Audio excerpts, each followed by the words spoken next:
tsy mijanona ho mpitazapotsy ny manoloana ny rahapirenena ihany keo amin'izao fotoana izao ny olo-pirenena tsotra. Izy ireo dia manana ny fomba fijeriny manoloana ny fanatanterahana ny fampihavanam-pirenena. Raha ny hevitry ny Maro dia ny mpanao politika ny tokony hampihavanina amin'izao fotoana izao. Ndao raha tsika ny faneho-kevitra izy ireo. Fampihavanana tena marina nama mila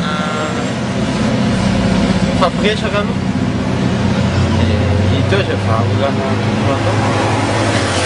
satria zomanga zany samy manana ny heviny zareo dia sarotra be misy le fampiasana dia raha manenda amin'ilay fampihavanana mila fanatonina zany dia tsy mifanahy. Izy asia zao ohatra ny eritreretra hoe tokony hoe fanatona. Izy efa lehibe ngambany. Mampihavana ve? Amin'izao firenena izao mampihavana an'ireo olona izay tsy mifanaraka hatramin'izay indrindra fa ireo mpitondra ankehitriny izany fa satria ny vahoaka malagasy amin'izao fotoana izao dia efa mikaiky mihitsy amin'ity krizy efa taona mahery izay. Dia raha ny tokony misy zany ireo olon-dehibe no tokony mihavana voalohany mba hampajakany ny fihavanana sy ny filaminana eto amin'ny firenentsika. Ny tena tokony havana indrindra dia ireo izay tsy nahatonga ny fikorotanana teto Madagasikara hatramin'izay.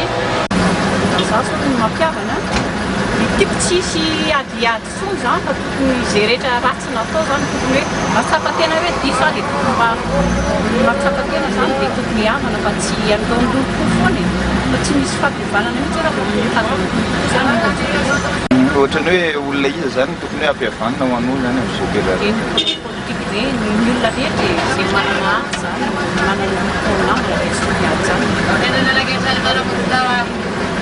Raha ny tenako no manana andraikitra amin'ny fampihavanana dia ny tentin'Andriamanitra ihany no hitondrako azy fa dia ny fitiavan'Andriamanitra, fitiavana ny indrindra ny Andriamanitra dia fitiavana. Ny fampihavanana aloha dia ireo mpanao politika no hampihavanina. Fa raha ny marina ny vahoaka malagasy efa mihavana tsy misy mpandrafy fa dia ireo mpanao politika sy ireo mpisehatra ao anatin'izao toe-draharaha izao no ilay hampihavana.